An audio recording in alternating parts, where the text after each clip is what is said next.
Hello, Hamoras, and welcome to Harry Potter and the Boys, a fan fiction podcast by this guy, Radio Mike. Jack Post enters the hat-trick appearances. 3 appearances on the show. Only Sammy Garlep has done that so far. What's a Hamora? Yeah, so someone sent that in. So there's a spell in Harry Potter that's Alohomora, and I can't remember who it was, but someone sent me a message be like, oh, you should be like, hello Hamora. Yeah, that's like funny. A play on words. That's funny. Yeah, hello Hamora. Third time on the show. Thank you for coming back. Feeling good, feeling really lucky, and hopefully carry on as the carryover champion into the next episode.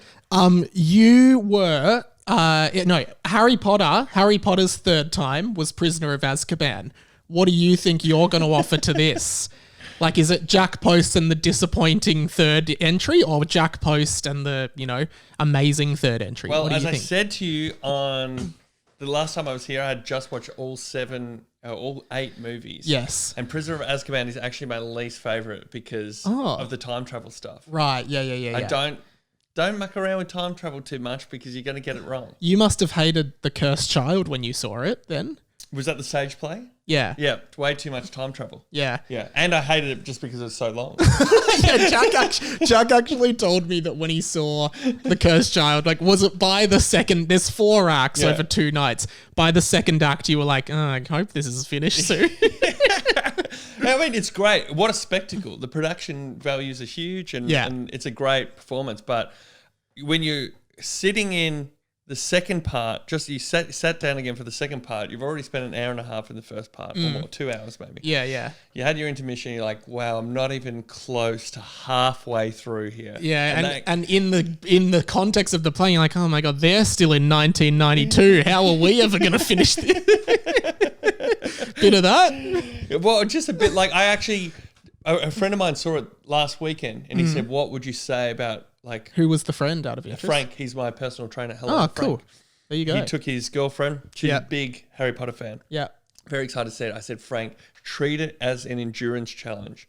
You got to go in knowing you're going to be uncomfortable and you're going to have to sit for a long time. There's intermissions, but it's not really enough to combat a long time sitting and watching and paying attention. I did not think it was that bad. No, it was too long. Yeah, it was definitely pretty long. Like, I did it over 2 nights though. I think, did you do it in the same day? I did it all in one day. Yeah, we did it over 2 nights. So I feel like, but I think I said this to you, like when the first night ended, my initial thought was, oh no, we got to do this all again tomorrow. Exactly. And yeah, it'll be different, but we got to do it all over again. Now imagine that feeling, but we got to do all this again in 2 hours. Yeah. So we got to kill 2 hours, then start this all over again. I went with my brother and his girlfriend, and I remember, because it was a Thursday and a Friday, I was like, hey, look, Friday we can grab dinner before. Thursday, I want it to be as mechanical as possible. Like, I want to show up, sit down. We don't... 1 minute beforehand, we arrive. Yeah, I'm like, we don't even have to talk. I just want to sit down and then we leave and we don't even really have to say goodbye. And I don't want it to be like, should we get a drink and discuss? Like, I just want the Thursday night. I just want nothing. Friday, sure, we can do something. You know what I'd even add to that? It's like... I know this seems really unfriendly and antisocial, but during the intermission, I just want to play on my phone. I don't want to be like, wow, what do you think's going to happen next? I don't. Just let me recharge. I'll flick. I know I look like everyone will be looking at you going like, that guy's not having fun. Look, he's making his wife sit there and not talk to him. But did you actually say to Bianca, don't talk to me? Don't fucking talk to me. I just want to read the synopsis on Wikipedia so I can actually understand everything that's just happened.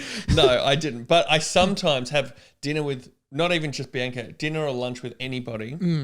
And I get bored quick. I think I'm like a fidgety person. I get really bored really quickly. Yeah. Like that mechanical in and out is how I'm at dinner. Like, sit down, everyone look at the menu, don't start talking until you choose what you want so that when they come, we're ready to choose.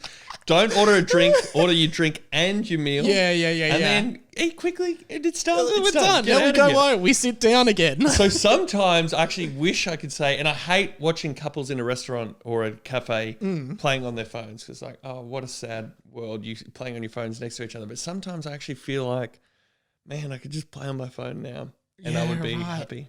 I totally agree with you though. Like, I hate, like, I don't want to start telling a story until everyone's ordered, because I know people who start telling a story before everybody has ordered.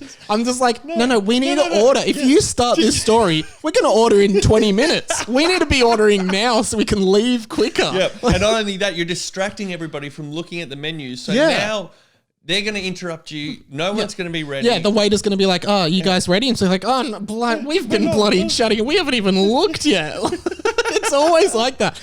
And I'm just sitting there going, I'm very particular about when I tell a story. Like sometimes if I'm like, you know, the dinner's ending and say we're both heading back to the train station, for example, I'm like, I'm not going to tell a story on the way back to the train station because then I might have to miss my train. Like I keep it very small talk. You would miss a train for a story? No, I would. That's what I'm saying. I wouldn't. But say you got to that scenario, trains, we got to the station, 2 minutes for the train. What's our luck? But my story's at least 5 minutes to go. Yeah. Would you say to the person? I don't put myself... Don't get on the train because I'm not finished. I don't put myself in that position. So you would never have to face it. I don't even want the other person to have to be like, hey, I'm sorry, this is a great story. I got to get on this train. I would never, and I think that's why I do what I do. I'm a storyteller. You got to, everybody take this away with them. If you learn anything from this podcast, is time your stories. Yeah, time your stories. Because if you go into it like with the menu or the train coming, there's no winners because your story's going to suffer and the group is going to suffer. Exactly. So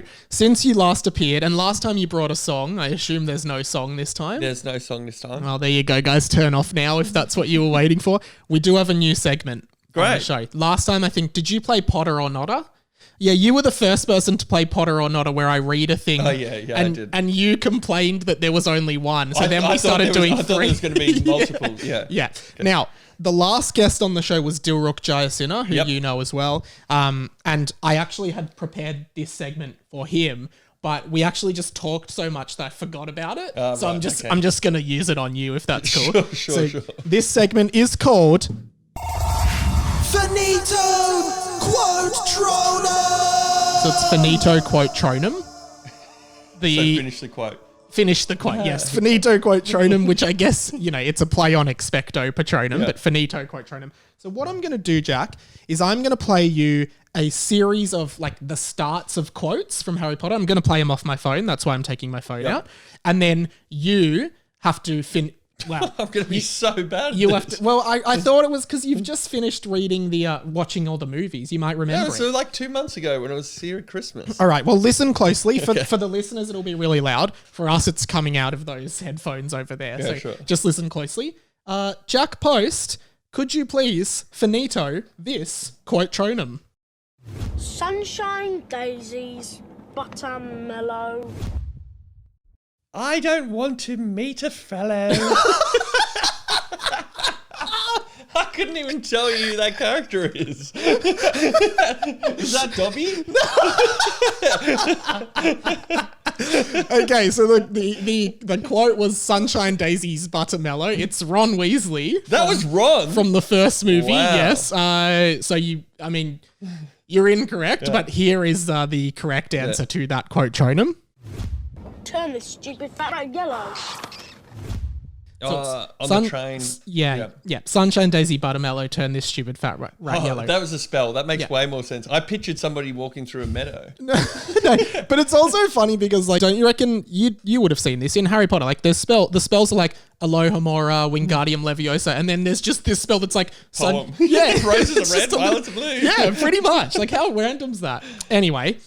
here's your next quote. Finito this quote Tronum. Messrs. Mooney, Wormtail, Padfoot and Prongs offer their compliments to Professor Snape and... Go on. Go on, Jack. What do they say after that? And I actually remember this bit. They're in the hallway. Mm-hmm. Lots of hallway scenes. Action, yeah, so that was a safe bet. But he's reading the map. Mm-hmm. I've got a lot of questions about that map. Okay. By the way. Yeah. Like that map could solve so many other problems in the whole series, and they don't use it. and is it the part where the map changes itself so it looks like something different to Snape? And he's like, oh, this is just a parlor game. It's just a bit of parchment, I believe, is what he says. A parlor game? What? Something from Ron Weasley, from the Weasley's Wizard Weasleys, which did not exist in this book. So. Okay. So it's a Harry quote, is it? Yep. So Snape says, "Go on," and Harry says he's reading it. Oh, fuck off, Snape. Not bad. Here's what it is. And request that he keep his abnormally large nose out of other people's business. You insolent little professor. And then Professor Lupin comes out and says, "Professor," and then Snape says, which is actually foreshadowing the end of the movie, Snape says to Lupin, "Professor Lupin, out for a little stroll." Oh! That wasn't it. out for a little stroll in the moonlight. Yeah. Because he's a werewolf. Yeah, so you just needed me to finish that. All right, finito this quotronum. This is your final quotronum. Finito this quotronum, Jack. Fred, you next. He's not Fred, I am. He's not Fred, I am. No, I am. That's the other one. Do you want to give it another shot? Okay, go. Can you play it again? Yeah, okay, here we go. Fred, you next. He's not Fred, I am. Oh, okay. So I'm actually going to guess that it's Ron's mum. Yeah. Who says the next quote, and she says, "Oh, you two, you're always trying to scallywag me." You two are always playing tricks. Here is the answer. Honestly, woman, you call yourself our mother. Honestly, woman, you call yourself our mother. Which is quite a disrespectful way to speak to your mother, isn't it? Just mean, imagine if you were like, "Hey, woman," you know. Hey, I saw your mum yesterday. Yeah, you told me, but I didn't. phone. I wasn't sure if you believed me. I wasn't sure if I believed you. Sorry. So did you talk to your mum and say? No, I haven't spoken to her about it, and she hasn't mentioned it. That's why I'm skeptical, because I feel like she would have told me. I got such a kick out of it, seeing somebody's mum, but not at your mum and dad's house. Yeah, like out in the wild. And what did you without say? you. What did you say? I was like, "Hi." Did you know her name? Oh, what did you? Well, you couldn't. No, I didn't say her name, but I do know it. What is it? My mum's name? Yeah. None of your business. Hey, what's your mum's None name? of your business. What's your mum's name? Nunya. No, what? Did she recognise you? Yeah, but only because I was waving like this in the other. I was in the car and she was at the traffic light next to me. Oh, okay. And was she like, "Hey, Jack, great show on Gold. We love it." No, she didn't, but she asked how the show's going. Oh, cool. That's great. Could have been any show, though. Yeah. Jack. And at the time of recording, the show is now #1 again today. Well done to Jack. And 7th straight #1 for the show. Speaking of #1, let's go to the fan fiction. It's time for you to read the next chapter. No, that's not. Jack has just taken a random book. Mike's version of the Kama Sutra. No, that is the okay. That is the complete. A lot of dog ears in here. Okay, here you go. Here's the chapter. Now, one thing that you will notice, and Dilrook did point this out, is that this chapter is labelled as chapter 17, but if we do scroll up to the chapter that Dilrook read on the last episode, that is chapter 19. So more time travel stuff in the Harry Potter world. We're going to I want you to read it as chapter 17, but in the episode title, I'm going to do it as chapter 20, just so people don't get confused. Yeah, okay? but what if the next chapter? Can I skip ahead? What if the next chapter? What's is the next out of chapter? sequence? It's 18. So you're going to now it's going to be out of step. I think we're just going to fix it. I don't think this is an intentional thing. I think it was just me being an idiot. So it's been Careers Week at Hogwarts. All of the students have been allocated different careers. Yep. And that's basically where we're at. Let's start by reading the chapter. What career Jack. did the Mike character get? He's in Hagrid's band. Hagrid plays in a band. Yeah, the Haganators, I think. And what does Mike play? Guitar, electric guitar. Clearly, I always wanted to play guitar in a band as a kid. Chapter 17, the 9th ill-fated measure. Ooh. Have you heard? You don't listen to this show, do you? Basically, there are ill-fated measures occurring, and every time they happen, a note drops from the sky, and there is a foreboding that when 10 ill-fated measures come about, then someone will die. So we are up. Is that inspired 9. by anything from the book, or that's from your mind? No, that's from the inside of my mind. I kind of like that. Thanks, man. Whatever. Here we go. The 9th ill-fated measure. Yum, yum, said Derek. His job for Careers Week was the toilet cleaner. I remember now. Derek's the idiot. Derek's the idiot. Yeah. As soon as he had opened his Christmas present, which was a plunger, Someone knew what he was going to get. It's like, oh, this could... That kind of reminds me of like, you know, my nonna, right? Yeah. You know, she's an old lady and like she doesn't really want or yearn for much. Like she doesn't really necessarily want any like she doesn't drive, you know. So, but then for Christmas one year, I think we got her a broom and I just remember being like, should we get us like flowers or something? Like, are we just getting her a broom? Because, and like, she does like sweep the leaves in autumn and stuff, but I'm like, should we get her something else? That's bad. That's like the time for any Hamish and Andy fans, the time I gave my mum the Baker's Delight coupons. Yes. $2 off coupons because I was like, well, she buys bread. Mum buys the bread. She buys all the time. Oh, bloody take the load off her. $2, that'll help her heaps. So Derek is the toilet cleaner. He has been given a plunger for Christmas. As soon as he opens his Christmas present, which was a plunger, he ran off to the toilets to use it. So he's excited about being the toilet cleaner. I guess so. Yeah, it seems so. He also got an alarm watch kind of thing from Mr. Charger. An alarm watch kind of thing. I guess just a watch, really. Why are the teachers giving him presents? Is that a step? Are they stepping over the line there between student-teacher relationships? Derek and Mr. Charger have been like working together closely in the past few chapters, toilets. but I don't think it's in it. Derek, you'll now be in the boys' bathrooms every day, plunging the toilets. Hey, so you got the alarm watch kind of thing. Yeah. Do they have watches and stuff? No, because technology doesn't work in Hogwarts. Yeah. But I guess we just So ignored they're that. just like, time amora. 4 o'clock. They never really talk about the time in Harry Potter. They're never like, hey, it's 4 o'clock. Gosh. But they still need it to get to like class. There on are time. clocks. There are clocks and stuff. So yeah. As the teachers inspected the toilets, they thought that Derek was doing an excellent job. The only thing was, ... Derek thought the plunger was some sort of plate and ... well ... he was eating everything he found in the toilet. Oh, disgusting. Wait, So he's eating poo, but which is a horrible thing to inflict on a plunger's not fiction. for scooping. And then No, but I think he's like putting it upright and just grabbing stuff out of the toilet with his hands and putting it in the hole of the plunger, I guess. He is an idiot. He is. Beep, beep, beep, beep. Derek's alarm watch kind of thing went off and it was time for him to stop work. As he walked down the corridor towards the expelled common room, he met up with the boys. Okay. You should try some poo. He said.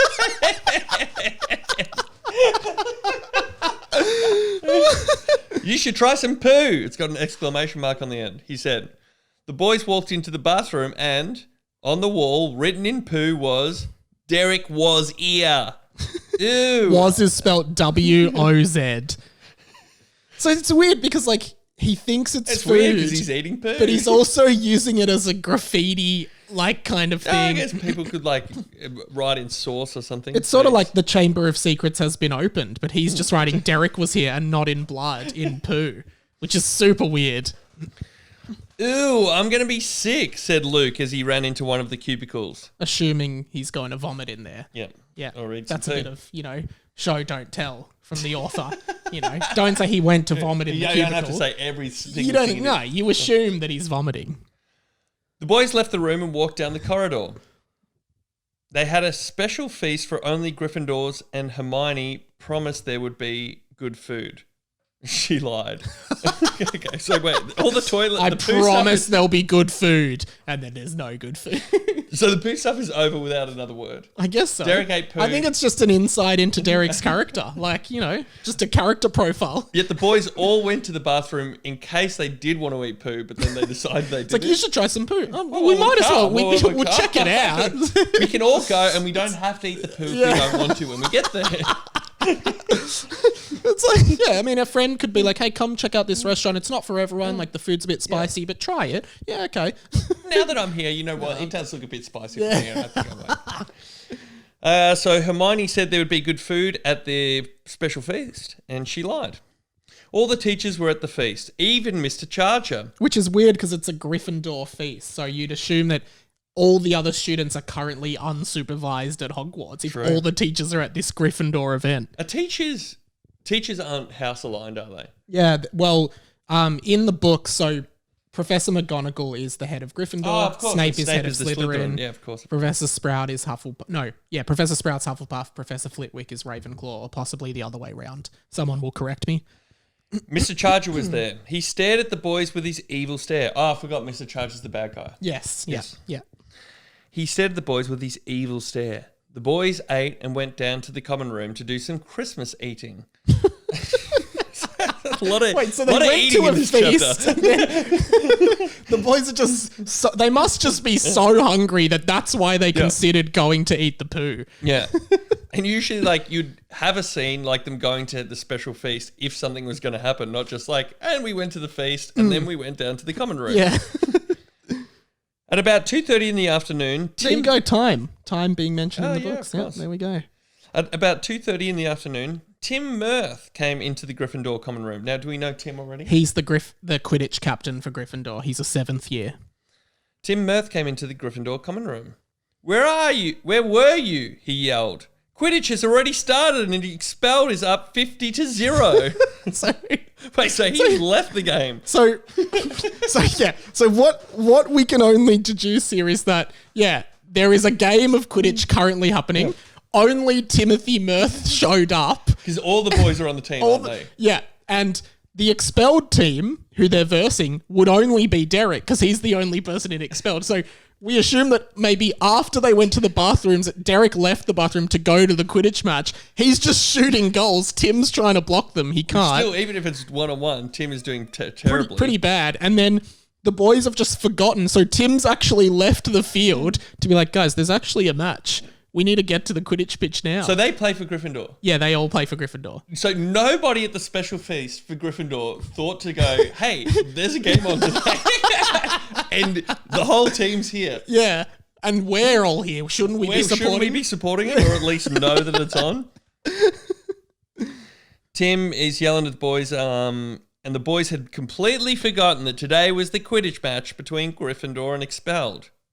They rushed down to the pitch, got on their brooms, and flew up. In about 5 minutes, Gryffindor had taken the lead, 90-80. But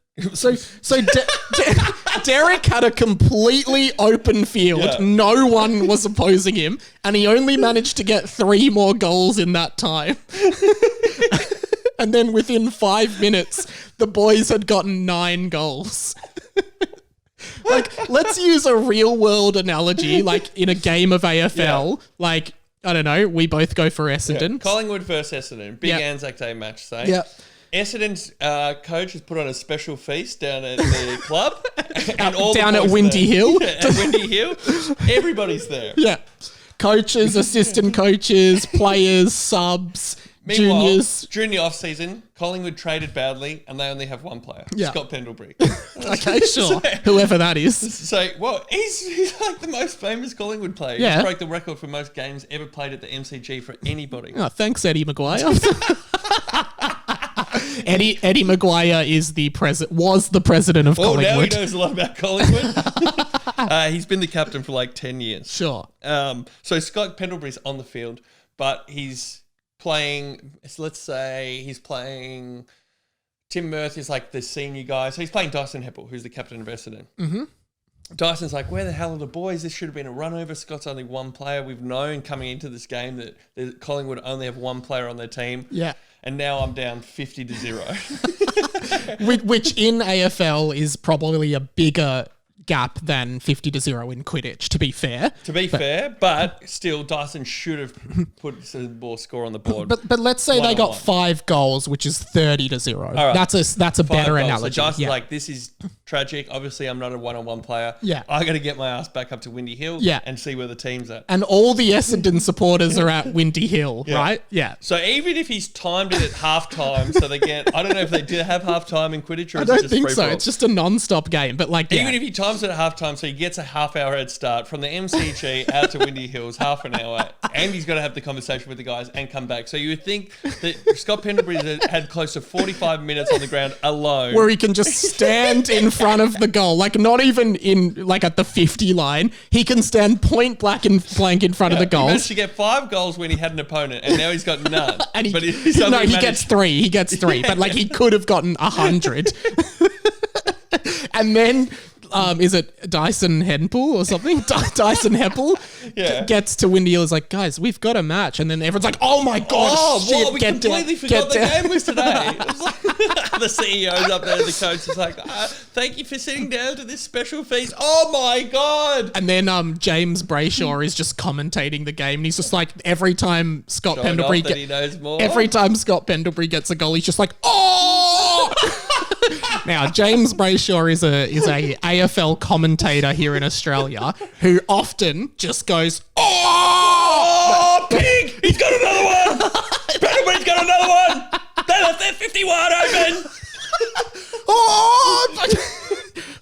Pendlebury's got it, he's kicking it, he's gone, back to the middle. Back to the middle. And who's this? It's Pendlebury. Who's this? Oh, Pendlebury's got it from outside 50. Now, if you're a listener from not in Australia, a lot of the last 5 minutes may not have made sense to you, but just apply your own national sport to this analogy and like choose a commentator who just does a lot of, then you'll get it. Like, Pendlebury's putted it from 5 feet into the green. Do American sports have commentators? You assume they do. Yeah. I mean, even Quidditch has a commentator, Lee Jordan. AFL didn't invent commentators. I don't know. All right, it's time to find out what happens at the end of the Quidditch game. It's 90-80, but Derek was about 23 times better than the boys thought he was. Oh, it's a very specific number. Yeah, but still, I mean, they've got a whole team onto Derek. Yeah. He was great at aiming. Obviously, a big sports fan has written this. He was great at aiming and could belt a bludger extremely fast. But now, how does Derek play every position on the field? Because you've got to be a seeker, you've got to be a bludger, you've got to be a thrower. I guess that's the dilemma for him. Yeah. You know, but he's 23 times better than the boys thought he was. He'd want to have a chat to the coach. Surprise, he's the coach. Oh, Derek! He's got another one! He was also could belt a bludger extremely fast. He also had a Flash Boy. Oh, what's this? A Flash Boy 16, if my Roman numerals serve me correctly. Yep, Flash Boy 16. I believe this is a broomstick that I've made up. It's an extremely powerful broom and was just about as strong as a Nimbus 2325, which is the same broom that Michael had. Mm-hmm. Flash Boys were invented about 20 years ago. Useless fact. Hey, while we're here, let's do a quick delve into the history of Flash Boy. Well, I mean, you would think the technology would improve in 20 years. Yeah, you would. There was no sign of the snitch at all. Derek had somehow managed to knock Lockie off his broom and, just like last time, he was having a dream. Lockie often has these weird, vivid dreams about weird people. I think I had read that chapter. Yeah, okay, cool. Or a similar one. Yeah. It was just like every other dream. Wait, so he's knocked off his broom and he's hit the ground. I guess he's unconscious now and he's in this. It seems like when he's asleep or unconscious, he goes into this weird dream world. Yep. Sort of like most of us, I guess. So we, as the observer of the story, we go into what's the happening dream. with Lockie. Yeah. The game's happening elsewhere. Yeah. And it was just like every other dream. The hairy man was looking at Lockie while Mr. Charger spoke parcel tongue to the basilisk, which was Harold. Mm-hmm. Oh, we found out in a previous chapter, Harold is a were-basilisk. That's finally been revealed. Okay, and who's the hairy man? We don't know. Okay. The hairy man is just a recurring character in Lockie's he's a friend, dream. but he's a friend of Mr. Charger. We assume so, yeah. The basilisk did what looked like it was shaking its head to say no, but Mr. Charger used a Crucio spell on him. The One torture of the 3 spell. forbidden spells. Unforgivable curses, but close. He was slowly transformed back into his human form. He then fell onto the ground and began to cry out in pain. Michael and Rob were not there this time. It was just Lockie. The green light faded. It turned red, and so did Mr. Charger's eyes. Well, we all know that if someone has red eyes, Red is that's bad. a bad sign. red means stop. Stop, Mr. Charger. Stop. I don't feel safe. Green means go. Red means stop. Yeah. So is the basilisk changed back into a human form? Back into Harold, I into assume. Harold. We don't know if that's baby Harold or current day Harold, but yeah. So Mr. Charger's eyes turned red. Then Mail Boy appeared. Dragon Mailboy was a character in an early chapter who died in the lake from memory, and that was the last we heard of him. And suddenly he's in this dream. Well, remember that I was testing you there. Which suggests that there may have been more to Male Boy than we thought. He did not drown. Male Boy appeared. I mean, it's a dream, so that's true. It's not real life. So did another man that Lockie knew from Rob and Michael's description was Boris. Boris is... So we looked into a few memories in the last few chapters. Boris was a school friend of Mr. Charger who seems to have some weird... Like, he's just weird. Does he work at the school? Have any role in the school? He's not at the school. It seems as though they're both up to something and have been for a long time. Boris did appear at the school... threatening to sue the school to Hermione. So that's something weird. We don't really know what's going on. Male Boy is a student-age boy and Boris is an adult-aged man. Okay. They knew it was Boris. Male Boy hugged Boris. Mr. Charger began to speak. Wait. Oh, yeah. Cool. Yeah?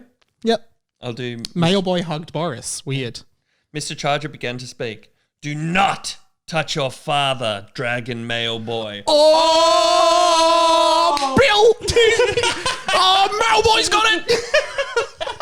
Okay, so that is a big revelation that Dragon Male Boy, a student who died earlier in the year, and a lot of students have died in this book, but, you know, as far as we can see, there's been no consequences for that. Now we know that Boris is Male Boy's father, and he was at the school threatening to sue. Maybe he was threatening to sue because Male Boy died.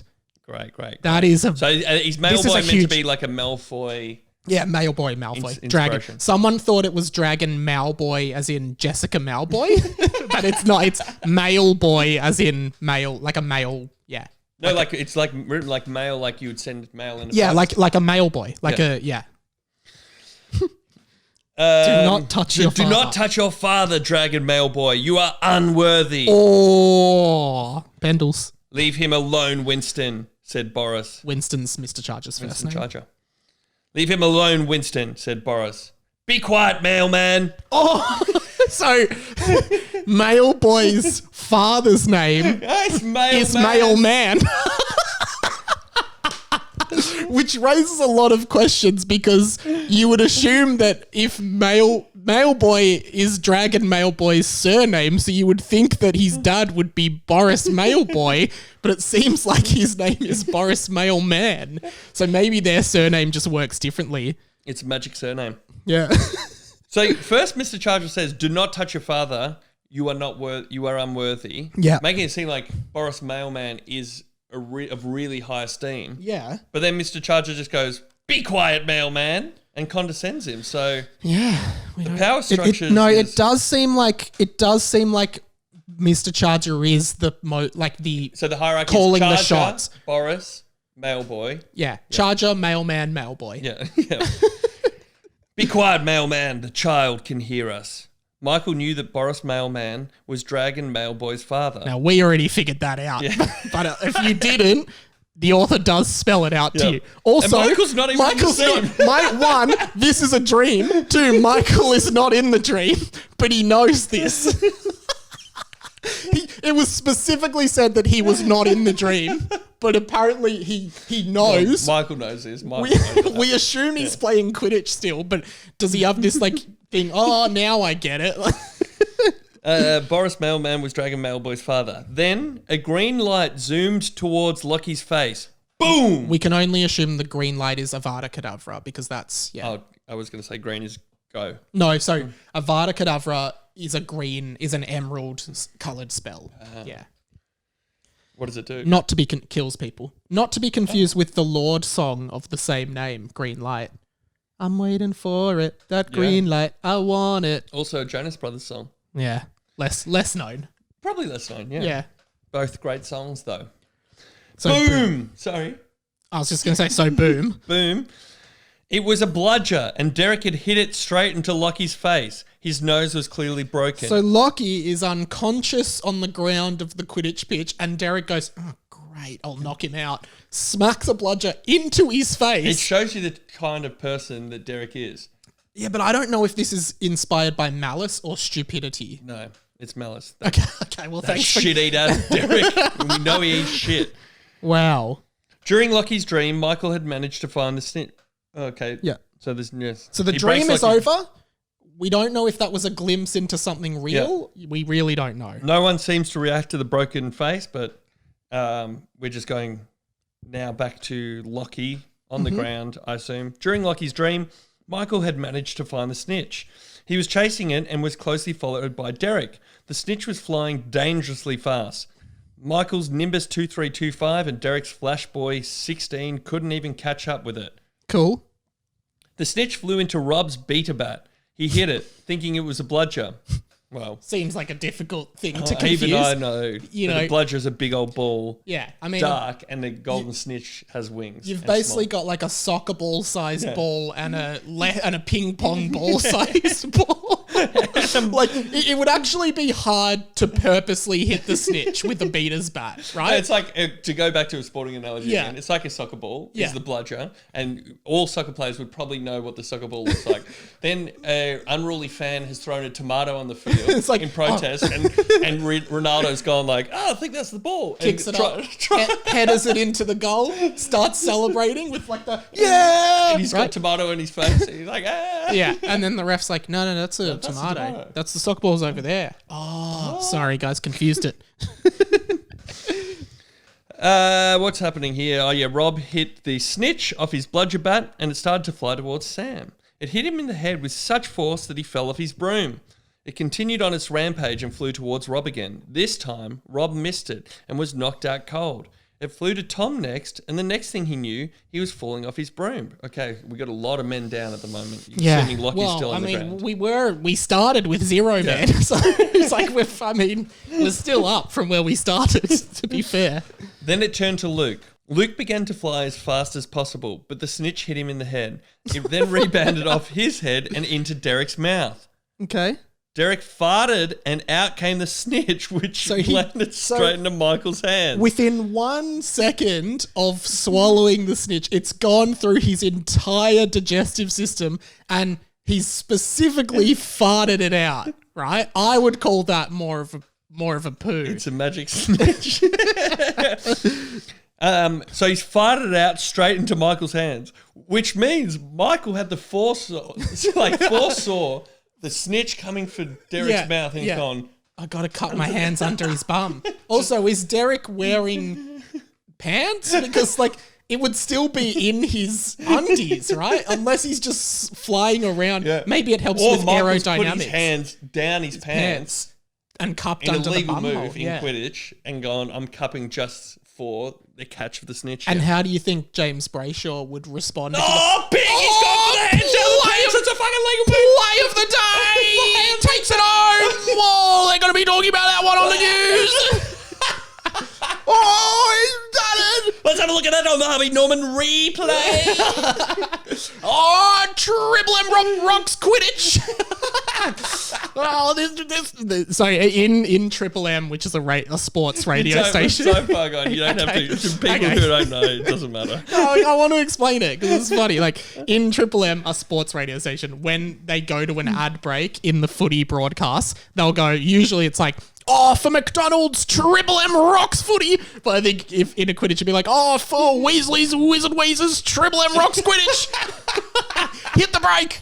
Yes, so true. And the other funny thing is the commentators keep trying to outdo themselves with how long they can hang on to the syllable in rocks. Triple M rocks footy. Triple M rocks Quidditch. Where are we? So Michael essentially has caught the Quidditch. He's won the game. The snitch. He's caught the snitch. Gryffindor wins 240-80, shouted Madam Hooch. Who we can only assume was there the whole time.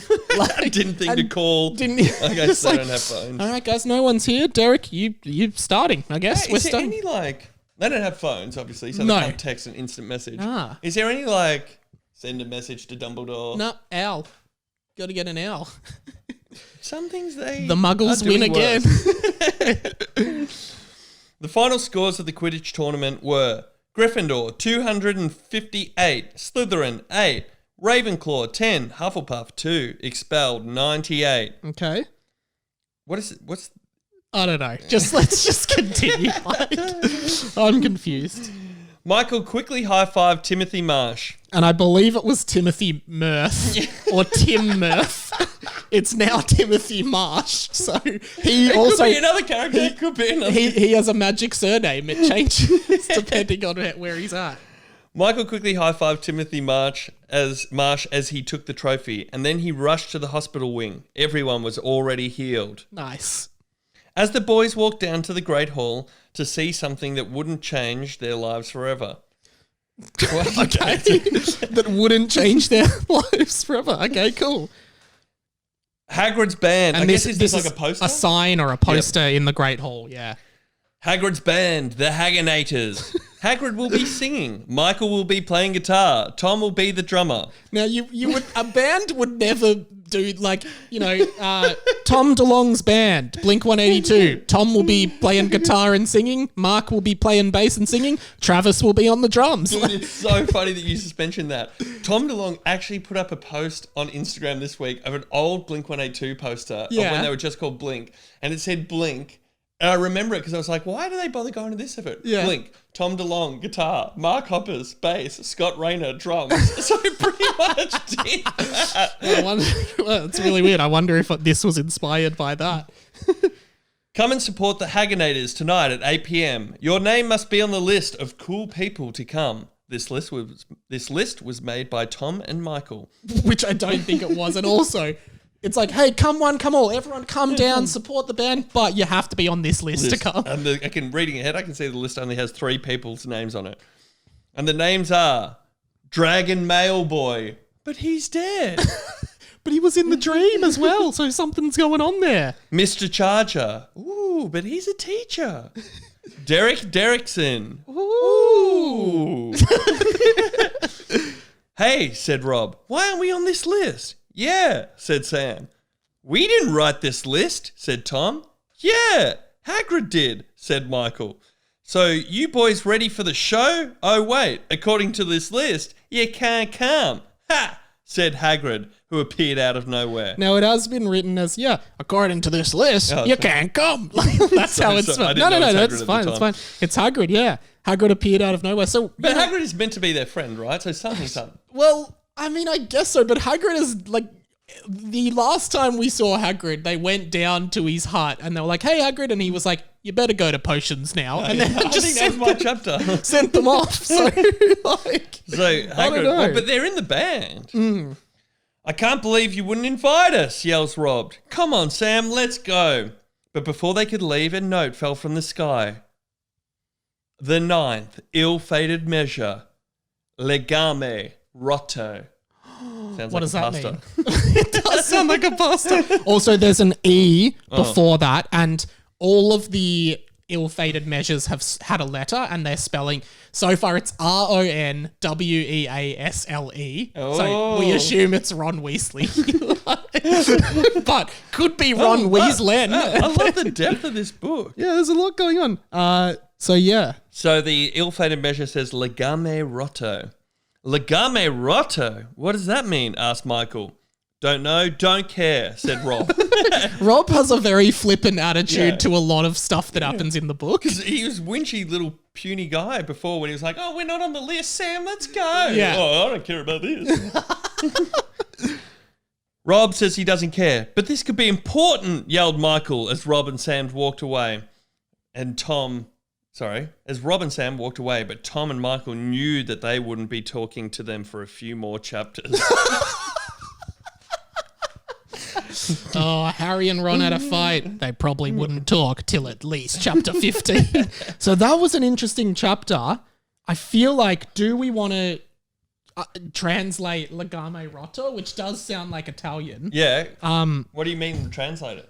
Like, see if it translates to English. So and the others translated? Well, there hasn't been any Italian before. So let's do detect language on Google Translate. Legame, which is like legame rotto. Broken link. Wow. Was that purposeful? I assume so. Wow. So they had a fight. Yeah. And now there is a broken link. which is very foreboding. And what do the ill-fated messages do? There's a prophecy that once 10 are reached, one will die. But on its own, it doesn't do anything. It's just a piece of paper. Yeah. But I assume that Ron Weasley's going to die because it's spelling out his name. Yeah. Is he worried or does he not know? I don't think he knows. Yeah. I think he's just doing his job. Now that's pretty interesting. Broken link. What do you think's going to happen? I don't think we'll find out for a couple more chapters. Well, let us know your theories in the comments or send me a message on Instagram or email. Has anyone been guessing the plot correctly? No, I would love for people to start making predictions about what they think's going to happen, any connections they're finding. Like you should give away prize for who's the next character to die. And if you get something right in a prediction, I will give you a prize. Yep. I'll give you a free sticker pack, a Radio Mike sticker pack. So think about that. Jack, thank you for being here. Mike, thanks for having me again. I hope we didn't go too long because you said you were really restless and you get bored quickly. Pig! Get me out of here! Game's over! Siren's gone! Good to be back. I will catch you next week. Hello, Hamora. Goodbye, Hamora. Triple M rocks football! Quidditch. But I went to run my hand through your hair and I noticed you were attached to string. You were a puppet this whole time, you were attached to string.